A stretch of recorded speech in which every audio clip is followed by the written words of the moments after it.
जय महाराष्ट्र मित्रांनो. तर मित्रांनो, आपल्या महाराष्ट्रातून एक खूप मोठी बातमी आली आहे, ती मी व्हिडिओमध्ये कव्हर करतो. त्याआधी आपल्या व्हिडिओला लाईक, चॅनलला सबस्क्राईब करा आणि व्हिडिओ शेवटपर्यंत पहा. तर आपल्या मुख्यमंत्र्याची कालच निवड झाली. तर आपले मुख्यमंत्री देवेंद्र फडणवीस आहेत आणि उपमुख्यमंत्री आपले एकनाथजी शिंदे आहेत. तर आता 5 वर्षासाठी देवेंद्र फडणवीस आपल्या महाराष्ट्राचे मुख्यमंत्री राहतील. तर ह्याबद्दल तुम्हाला काय वाटते, तुमच्या प्रतिक्रिया आपल्याला कमेंट बॉक्समध्ये सांगा. आणि महाराष्ट्राचे उपमुख्यमंत्री एकनाथजी शिंदे राहतील 5 वर्षासाठी.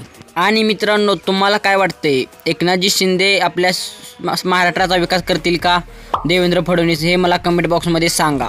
आणि सांगोला तालुक्याचे आमदार माननीय डॉक्टर बाबासाहेब देशमुख हे भाजपला पाठिंबा करणार अशा खूप बातम्या येत होत्या. डॉक्टर बाबासाहेब देशमुखनी भाजपला पाठिंबा आणखीन तर नाही केला, अशा कुठल्या बातम्या आल्या नाहीत. जर आल्या तर मी व्हिडिओ करून सांगतो. आणि मित्रांनो, ह्या तिघापैकी आपल्या महाराष्ट्राचा विकास कोण करेल हे तुम्हाला काय वाटते, आपल्या कमेंट बॉक्समध्ये सांगा. आपल्या प्रतिक्रिया कळवा. मिळू दुसऱ्या